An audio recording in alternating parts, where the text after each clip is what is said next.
Okay. And Hirsch, good to see you this morning, Hirsch. How are you? Oh, that's right. Yeah. How are you? Shalom kol, בסדר, ואתה? Baruch Hashem, Baruch Hashem. We're continuing to go through the last final mitzvot of matnot kuhuna. I showed you last time an amazing graphic. Hopefully you've all memorized the 10 in the Mikdash, the 10 outside the Mikdash, and then the 4 that are only in Yerushalayim. In any case, continuing on with some of those we mentioned, we started with the Reshit Hages. They're not on the board anymore, but there were 5 mitzvot we're going to cover. The second mitzvah that we're covering is the mitzvah of Bechor Behema. Right, we talked about Zroa L'Chayam and Keva. And now we're going to talk about Bechor Behema, that just like you give the firstborn of your children to God, of course we redeem them. But the animals, you actually give the firstborn to God. How do you give it to God? You give it to the Kohen. What if you don't have the money to redeem your child? It's a good question, but we're not talking about it now. It's a good question. It's a doctor that he's good for such a big mitzvah. I mean, you can drink anybody almost. Yeah. Usually the Kohen gives back the money anyways. Right. The silver coins. Really? Yeah. Not always. If he doesn't need it, he can give it away. So regarding the animals, you give it to the Kohen to serve 2 purposes. One, of course, is to feed the Kohanim. And we talked about that with all the other gifts to the Kohanim. And they were working in the temple, and we wanted to have religious leadership, so this was their salary. And why that sort of answers also why only the boys and not the girls. The firstborn male animals are given, and not the firstborn females. Well, because that means the Kohanim would be getting double the amount. And that's, maybe if you want to give them a raise. But I guess God, for some reason, determined that this is the right amount, firstborn males. There's other reasons too. Of course, in the ancient world, the males were the leadership. And you remember back in Egypt, there was something with the firstborns. Yeah, we kill them all. Oh, Right, the firstborn males were killed. But you also There don't was a eat plague of the the firstborn. female animal. You only eat the male animal. You keep the female animal to. also, it's interesting. That's another reason why you would give the female to the Kohen. Because that would be a bigger Because then tax. Double Not even that, tax. because then you're not feeding the Kohen. Wait, what? Right. Well, you'll be giving him a source of income and not giving him food. It's a good point. Yeah, I like that. Thank Shouldn't you. you brought like at least 1 male animal so you get more animals? So you're keeping all of them. It's only the firstborn. And the first one. Only the firstborn, if it happens to be male, has to be given to the Kohen. And the Kohen has to treat it like Truma. You remember we said that Truma has to be pure, and he can only feed it to his family if they're pure. Same thing with the Bechor, the Hema, the firstborn of the animals. First of all, it's only the pure animals from which we bring korban, which are 3 types: Bulls. bulls, Donkeys? Goats. donkeys, no Rams. korbanos, Rams. goats and sheep. Goats and sheep, those are the only 3 types of animals which are kosher animals that are from which we bring korbanot. And let me talk about it. Hang on. Yeah, those are not animals. Those are birds. There's no bechor by. There's no bodin of bechor by birds because I guess they lay eggs, right? Yeah. It's not. In any case, the Torah says that it's the firstborn animals, which kosher animals, and they have to be kept pure and brought as a sacrifice in the temple. Of course, everything that was brought to the temple had to be pure. The laws of purity and impurity apply primarily in the temple. And the Kohanim had no problem with that. They were used to that. This was their lives were centered around the holy things in the temple. And ideally, that's what the Kohen would do with it. And we're going to see that's why today it's not practiced so much.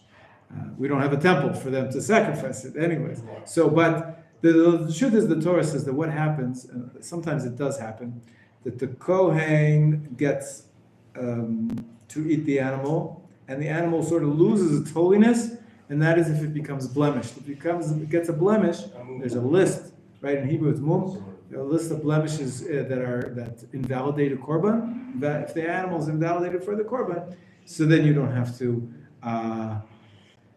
The Kohen doesn't have to bring it as a sacrifice. He can't, but you still have to give it to the Kohen. The Kohen can feed his family. The truth is, he can feed anybody he wants. Once it gets a mum, once it gets a blemish, then it doesn't have to be kept with the same holiness, but it's his property, and he can give it to anybody he wants. He can even sell it if he wants to. He shouldn't sell it in the supermarket, like non-bechor meat, but he can't do anything he wants with it once it gets a mum. So usually what happens is, the Kohen is sitting around. Hang on with your questions. I'll talk a little bit, then I'll take all the questions because, there's a whole story to tell here. So probably your questions are going to be answered if you let me talk a little bit first. Okay, so hold your horses, listen. I'm teaching you the halachot, the basic halachot, and then of course happy to answer questions. So the Kohen, you have to give him this animal.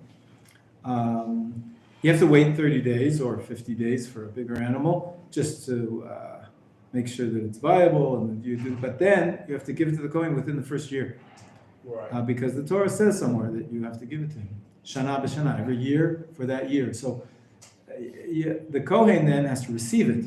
Now the problem is, the Kohen, especially nowadays, doesn't necessarily want to receive this animal because he's not allowed to have any benefit from it. You can't eat it? Until he brings it as a sacrifice.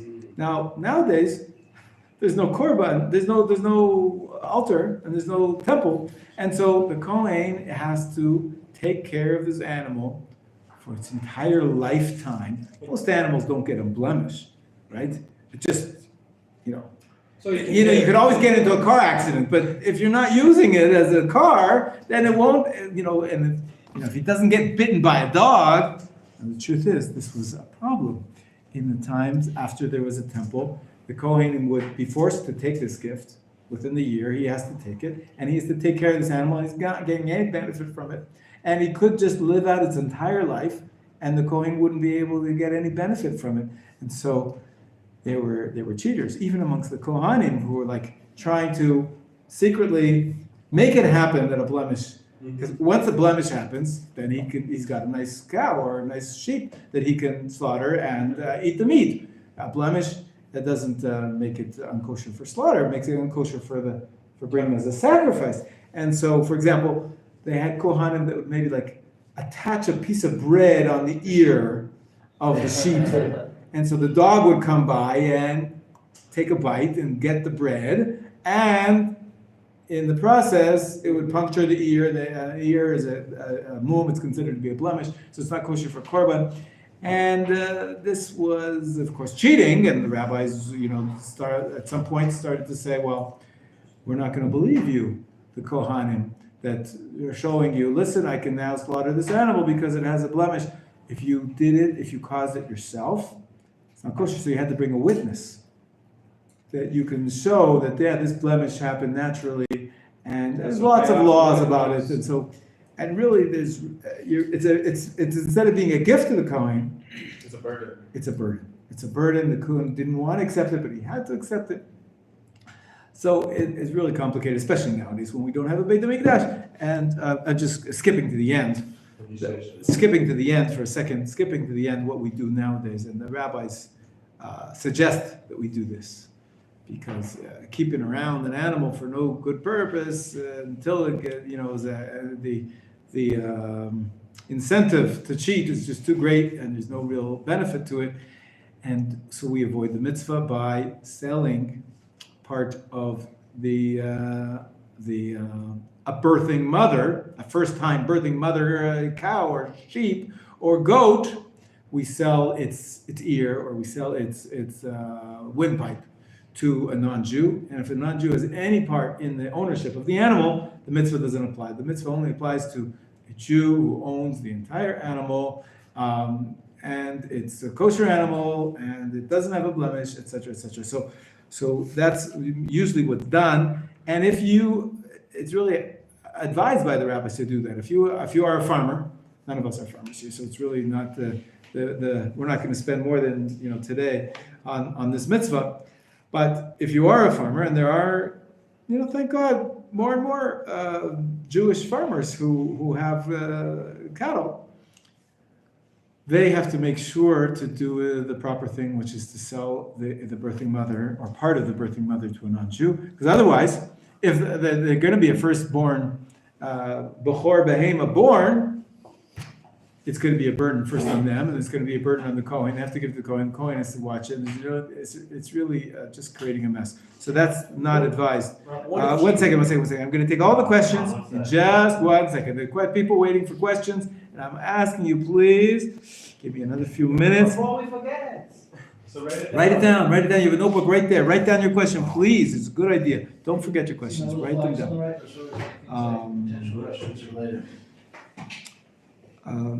It's interesting. The Kohen, if he's a farmer, if he has animals, This is my question. there you go. Just proves my point.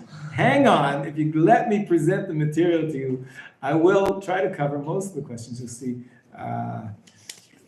Hopefully are answered. If not, I'm happy to take them. So the Kohen doesn't have to give it to another Kohen, but he has to bring it to the temple and as a sacrifice. And he has to take care of the firstborn of his flock until it gets a blemish, otherwise. Also, if an Israelite is married to a Bat Kohen, he doesn't have to give the gifts to somebody else, but he has to, make sure to do the right thing with it, as we said. Let's see what else. Does it apply in Chutz La'aretz? No. Not so simple. Just like we said by Zroa L'Chayim V'Keva, we said it probably does apply in Chutz La'aretz. We said the custom is to treat it as D'Rabbanan, and as we avoid the issue of Zroa L'Chayim V'Keva, we said last week, so we also avoid the issue in any case, even in the land of Israel. But there is a mistaken girsa, that means a text of the Rambam's manuscript of the code of Jewish law, the Rambam's Mishnah Torah. There is a version where it says that the mitzvah does not apply in Chutz La'aretz, but most people assume now it's a mistaken text. The text was corrupted, and the correct text of the Rambam, we have different manuscripts of his, and the Yemenite manuscripts are the best ones, etc. The whole world of scholarship about the correct text of the Rambam. Most assume that was a mistake, and really it does, from the Torah, apply even outside the land of Israel. Just like we said with Zroa L'Chayim V'Keva, it doesn't grow from the ground, so why should it be limited to the land of Israel? Land of Israel laws are only agricultural laws. It's not agriculture, so it does apply in Chutz La'aretz, and therefore, even if there is, it's less common in Israel, there's kibbutzim, but in outside the land of Israel, it's quite rare for, at least nowadays, for a farmer to be a Jew. But if there is, he should make sure to treat the firstborn animals to each birthing mother, to treat them in the proper way, as we said. Let's see if there's anything else before I take questions. Let's see, 1 second. And where am I? Sorry. The idea of the firstborn, we mentioned that it's, recognizing that the first of everything goes to God. It's many mitzvot in the Torah that apply to the first. We talked about the firstborn human child as well, and the firstborn, the first fruits, famously, right? The first fruits that grow on your tree, you have to take to the Beit HaMikdash. So the idea of the first belongs to God, and especially clearly the animals in Egypt were also smitten by the plague, and they were representing the power, your greatest power. And usually the danger of if you have a flock, maybe you become arrogant. If you feel I'm so rich, and this is to counter that, to give you a little humility. For whatever reason, the Torah says the Bechor must be given to the Kohanim, and it must be brought as a korban. We're going to see that there is a parallel mitzvah which is very similar. What we're going to talk about it probably tomorrow, and that's ma'aser behema. But that doesn't have to be given to the Kohen. That's like ma'aser sheni, that the Jew owns it and has to take it up to Jerusalem.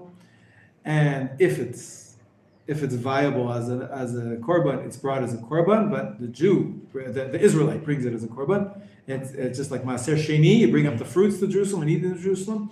And we're going to talk about that tomorrow, though. But now we're talking about Bechor. The mitzvah of Bechor is the firstborn to the mothering sheep or goats. And I mentioned how we do it today for the most part, and why, it's best to avoid it. Now I'll take questions. We're going to go around the room. We're going to go around. Everybody's going to get a chance. Shua, do you have a question? Yes. The Kohen, if he receives, so let's say you didn't sell the part of the animal like you're supposed to. Now the Kohen has to take it and he takes it. He's not allowed to get any benefit from it without the moon. Until it gets a blemish. Does that Until it moves. Until it gets a blemish. does that include breeding said animal? Can he breed it with Correct. his own? Not allowed. Asar behana'a. Really not allowed to derive any benefit. You can't shear its wool and use the wool, even if you want to use it for a rug or something. Well, are you allowed to use it? Nothing, Say a for rag. nothing. You're not allowed to have any Nothing. benefit from it. It's What do you really, do with it? It just sits there? it sits there. Exactly. Ariel, questions? No. Moshe, question? Okay, so I noticed a lot of mitzvot have this workaround where if there's a goy involved, then it becomes They're a lot interested, easier. yes. For instance, his adoptive son owns a can opener that is currently in my room that I use, that his adoptive son has never seen. Yes, yes. So is To there a avoid, to particular what? To term? avoid what? To avoid tovo. To avoid the mitzvah of Yeah. Putting it in the mikvah. Yeah. Although I don't know why you would do that, just Yeah, put it it's in the really mikvah. easy here. But okay, Because it's anyways. so easy. What Shame, you could say a bracha, just buy it back. Okay, next time I go to a mikvah, I'll bring it with me. Great. Um, And buy it back. You have to buy it back first, otherwise the public doesn't count. okay. Go ahead, Moshe. So what's your My question? question is there a particular term for such a goy? No, no. But the question, I'll ask a better question. Yeah. Is there a term for such a goy? The better question is, what's the deal? Why are we avoiding mitzvahs with a non-Jew? Truth is, it's fascinating. It really shows you, brings us to the central phenomenon that many people don't realize about the 613 mitzvah is that in the halachic system in general, I think I mentioned it before, that the halachic system is really designed for the Jewish people. It's designed as almost an ideal and even idealized version of the pure values which God gives to the Jewish people that are expressed in the mitzvot. Not always is it so practical because we do live among non-Jews, and there's a different system. But the concept is that this is creating a system which expresses values and ideals within the Jewish community, within the interrelationship between this chosen people. And anybody who's outside of that doesn't have the same laws. They're good people, and they're very, but they don't have the laws of the Torah. And this law of the firstborn, for example, only applies to the Jewish people. And so it's a very easy workaround to use a non-Jew in this case. And as we said, because the original implementation of the mitzvah is not in our hands right now. We mentioned it about Shemitah and Yovel and many of the mitzvot of Truma, that we don't have the ideal situation. Jewish people is not in its land, everybody in their own portion, and so we're not living the ideal Torah life yet. And so it makes sense to use these workarounds. And of course, we're learning about them because we're trying to pull out of them. Of course, we still have to keep the mitzvot and learn what those loopholes are, but also by very learning about them, we can still connect in some way to that mitzvah and pull from it the values that the Torah was trying to teach us. Okay, Moshe? Said. Okay, Hirsch, you're next. You'll be after him. So you said the firstborn animals must be kept pure so that they can give the Kohen. Does he subsist off of the animal? Does he give the sacrifice? What? He sacrifices it in the temple, and part of the meat goes onto the altar, and part of the meat gets to be eaten by him and his household in purity. So he gets a nice dinner. So once it's been divided into parts, it's no longer pure, now you can eat it. No, you eat it only if you are pure. The Kohen has to remain mikvah. pure, mikvah and etc. Yeah, there's lots of laws of purity and impurity. The Kohen and his household, if they want to partake of this meat, they have to make sure that they're tahor. Can they give it to sacrifice if they're impure? No, Oh, okay, that too. no, they have to wait till they're pure again. They literally can't receive it if they're impure, yeah? They can't touch it, they can't handle it. Yes, there's rules of Okay. how purity and impurity gets transmitted. So yes, they have to be careful to only handle it when they're pure. Yes, Noah. You said we're not living in Torah life, we're not in our portions. It's not the ideal Torah life. We try to live the Torah life in every situation that we're in, but the life that we're living now, of course, is imperfect. We don't have a temple. That's the most obvious, glaring, heart that's torn out of the middle of the living Judaism that we have. Baruch Hashem, we're still alive for thousands of years, and Judaism lives even without the temple. But it's a very different Judaism than envisioned by the Torah. Yes. And does that mean if Mashiach comes and we go back to Israel, that we'll be split into our tribes? There is such an idea that perhaps the Mashiach will be able to split us up once again and divide us up. Yeah. I have no idea what tribes are. Neither do I. I don't know. It's interesting. You could try to Well, does think the about it. tribe go by your father or your And mother? the same division of land as well for the tribes. Well, they'll probably have to divide it up again based on how many are this or how many are that. Yeah, but I don't know exactly what it's going to look like. I don't know. Good question. Okay, Malta, do you have a question? Thomas, do you have a question? David. I see, well, actually, I have, when we get to a lot of these headers, I have a standing issue with them. I've not really ever had it resolved. That seems to me, it seems a bit chutzpahdik. Who's a Jew and who's not a Jew? Is that- No, it seems a bit chutzpahdik to me. Why can we come along today and say, oh, that mitzvah, well, I'll sign this paper saying we're really doing this and therefore it doesn't count. I mean, do you think Hashem wasn't bright enough to figure this out? Was Moshe not bright enough to figure this out? Was Chazal? Who are we? Why are we Right. to come along and suddenly say, well, we don't really need that mitzvah here, I'll sign a little piece of paper saying I'm not bypassing all. Chas v'chalila. First of all, hang on. Hang on. But that may have been true hundreds of You years know it's ago. going to A lot be of good these also. mitzvahs we You have could to do say today, chas except we're v'chalila. choosing not to.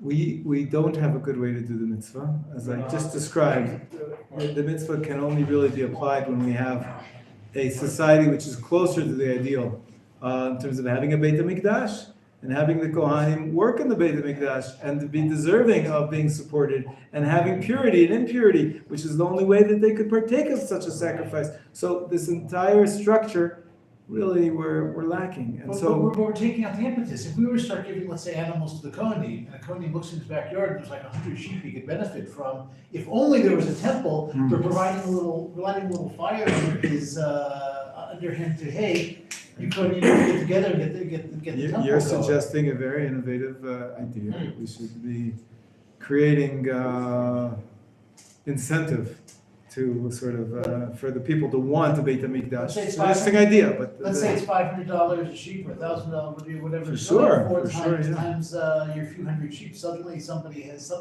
instead of being hypothetical, it's an actual, ooh, I've got like a lot of money sitting there. It's costing me money to care for these sheep right I now. know. Just to leave that temple, I've got money in the bank. it's a good idea. Should ask the rabbis. Maybe they'll create such a system, but And they didn't.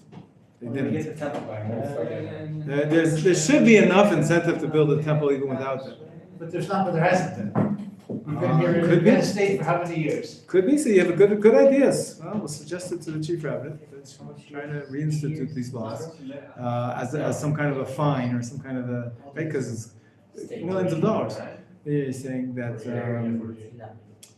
but there is no such law that I know of. That bottom line is we don't have this law is pretty much impractical. But I will say that it's not just to answer your presentation. Guys, I can't hear myself if everybody else is talking. It's not just signing a piece of paper. This has to be a kosher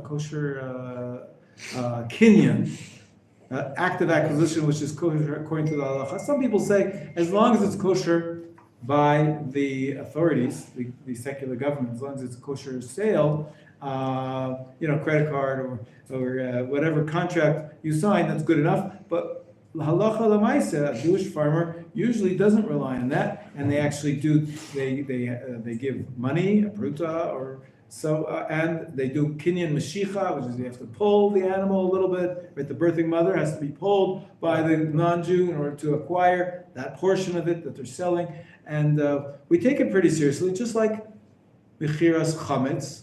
The rabbis, they do. I think the last count I heard was something like 13 different types of acquisition to make sure that this is an actually kosher, valid sale, both according to the government and according to the halacha. And we do the same type of activity surrounding the birthing mothers. Okay, so that's it. Reuven, you're good? Good. You're You good? answered the one question I had. Thank you. Ezra, you're good? Can I jump in on a question? Another one, going around another time. You said they pull, right, to acquire an account? The what? Pulling them, Yeah, mashicha. I know that's a method of acquisition, but I was under the impression that the goy couldn't acquire from the Jew. You could sell, but they couldn't acquire. So you have to use only those types of acquisition, which according to halacha are kosher for a non-Jew to take from a Jew. And there's another element that I didn't mention, but once you're asking, let's just give more. And the non-Jew many times, in order for that active acquisition pulling to work, it has to be on the land Right. of the buyer. But what if the non-Jew doesn't have land rights? So you rent out the land over where the animal is standing at that moment, and so you're renting out land to the non-Jew so that he can acquire on his land. And there's a lot of we do that same type of renting out the land. During Pesach. Usually When not. you sell, let's say you have a room of comments, you sell that room of comments. Not quite. It's a little bit different there, but there is an equivalent, which we're going to do at the end of this year. Giving you a hint. And that is the Jewish year or the Jewish year. What mitzvah are we going to be fulfilling at the end of this year? In the Shemitah year, What happens? Which mitzvah do we fulfill at the end of the Shemitah year? is the canceling of the debts? Or is Exactly. It's the Shemitah of money, Shemitah of the debts, canceling the debts. That's according to the way we practice. Happens at the end of the year, and then what happens if you have a lot of debts that you don't want to get canceled? You sell to the baby. You don't quite sell it to the Beit Din, but you There's a prayer for that, there's a ceremony for that. exactly. It's more than a prayer. Yeah, And it's a right. Usually, it's a legal process, during which you give over the collecting of the loans to a Beit Din. And there's a few different ways of doing it, but one of the ways in which you transfer ownership involves the person who has the debt, who owes you the debt, has to have some land. And so we give him some land so that we can write the prusbul on the debt. And there's a similar concept here with This is the end of the Shemitah year at the beginning. the end of the It Shemitah. comes at the beginning of it, blow the shofar and all, or no, that's the Yuval. That's Yovel. That's Yovel. That's So they okay. just take away everyone's debt, No. even to, Take away? What do you mean take away? instead of giving it to If you don't do anything, then the debt will be canceled. But this prusbul was instituted by Hillel when it became impractical and not fulfilling what I was saying before, if it was not fulfilling the Torah's ideal, the way the Torah describes what the mitzvah of canceling out the debts is for was not being fulfilled in society way back in the times of Hillel, in the times of the Gemara. And so he devised this, or he popularized a system which already existed, we'll talk about it towards the end of the year. And he devised this system. Again, it's showing the way that, we have to recognize that sometimes society does not, the way the mitzvah is to be practiced in this society is not what the Torah wanted it to be. And so we use a loophole. Essentially, the prusbul is using a loophole. Maybe you created the loophole. Maybe there was a tradition about this loophole and he popularized it. We'll get into the details. But it's a very similar idea. Yeah. Okay? Another No, question, David? yes, because you've told us in this very class, you said that we can't know the purpose of a mitzvah. That we may think we know this reason or that reason or the other reason, but then ultimately. You're right. It's a dangerous business. You're right. that the reason we're doing it is because Hashem's going to do it. True. So how can we go to a mitzvah and say, well, we know the reason, and the reason for this was this socially, and since this no longer applies, therefore, basically, we'll. You're absolutely right. It's dangerous territory, saying these kind of statements. I mean, That's why that's we what- really- That's what Reform does with a lot of kashrut. It's true. These were the It's true. protections from Two trichinosis, differences. But today's no trichinosis, so therefore we eat pork. Two differences. As long as it's USDA approved. One is, Yeah. the people doing this, this recognition of society changing. Whereas Chazal, for example, Hillel could do that, maybe we can't. And the rabbis who were dealing with the mitzvah of Bechor, getting back to our topic at hand, they were doing this in the time of the Tanaim and Amoraim, because there was no basic Mikdash then either. They're the ones that already talked about this idea of selling to a non-Jew the mother, part of the mother. And so that's one difference. And number two, is, it's not just every rabbi or so-called rabbi who just says, well, I think I have the authority to cancel out the mitzvah of the Torah, 100%. That's one major difference. And the other major difference is that there's a mechanism. It's not just saying, it just doesn't apply. I'll just, cut it out of the Torah and, making up a reason. So I'm saying two other reasons, two other differences. One is that there's a mechanism through which is based on the laws of the mitzvah itself. The ownership by a Jew very clearly is part of the basic laws. So we're using a mechanism which exists in halacha. We're not just saying, forget about it, doesn't apply. And the third difference is when the rationale is very, very clear in the Torah. Like the Torah doesn't give a rationale for not eating pork, right? It doesn't say that. Just says don't do it. Just doesn't do it. But here, this whole system of supporting the Kohanim who are working in the temple and the holiness and the centrality of the temple, that's tens and tens of psukim which speak about this mitzvah, and the same thing with the canceling of the debts of the Shemitah year. The Torah tells us why. We're not making up the reason and then saying because of the reason doesn't apply, we're going to cancel out the mitzvah. Here, you're right, it's a dangerous business. And the distinctions are not 100% clear Very cut. dangerous business. You said pigs today aren't really the pigs that existed in the beginning of creation because they've been crossbred. I mean, Which is why it doesn't say don't eat pig specifically. It says only eat it if it has these symbols, and pig doesn't have those symbols. No, there's two separate. Actually, there is a pasuk which talks about the chazir. But Yeah, it is, exactly. but even if you want to follow the other one, you still have something else to rely on. You can't. Okay, so did I answer your question? You're right, That's not a problem. David?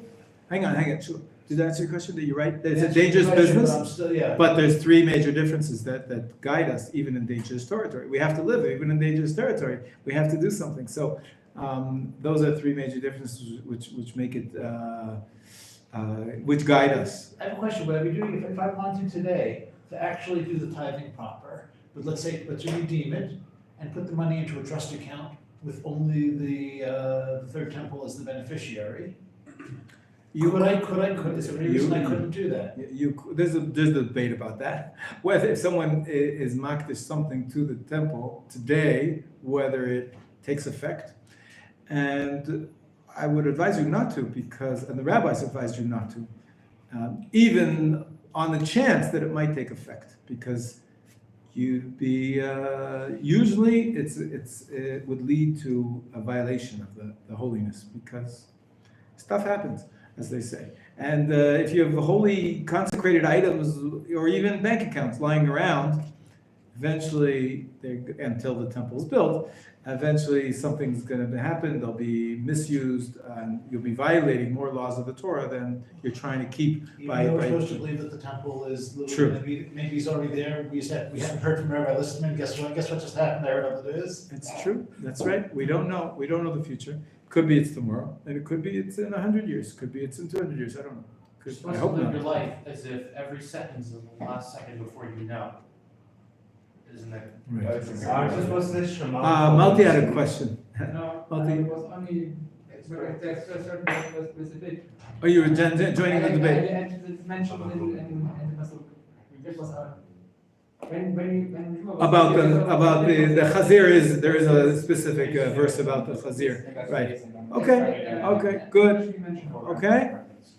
Let's see what else I can tell you about Bechor, or else I'll just move ahead to the next mitzvah. If I did a good job on that one. One other short question. Okay. Part of the reason for the way the Brit Milah is done, be that we're making it really, really clear that no child is ever going to be Yitzhak again because we're creating a blemish on the 8th day? Not at all. No, okay. Not at all. Well, it's interesting. Strange question. Human sacrifice is not permitted in the first place. So, whether that harks back to maybe, some kind of a symbol of that, maybe, who knows? It's the Torah is open to interpretation, so I can't say for sure it's not wrong. How open is it to interpretation? Sorry? How open is the Torah to interpretation? If you read the Talmud, if you study Judaism throughout the thousands of years, you'll be shocked about how open it is. Where it gets more complicated and where, you might be surprised that I'm saying that, is because there's a tremendous divide between interpretation and implementation and practice. When it comes to practice, we have to have much stricter rules, because if you just anything goes, then we won't have any system. There won't be any religion. There won't be any it won't be recognizable to anybody because anything goes. But so there's a big divide between what we do, and for what we do there's halakha, which decides amongst all those different interpretations which are theoretically possible. But theoretically, if you stay on the level of theory, the doors of interpretation are open, wide open. So Many different interpretations. So is this Yeah. true for just the Torah or the Tanakh in general? Everything, yeah. When we say Torah, generally we use that as a wider term for all of Jewish tradition, from the Tanakh and down onwards to our day.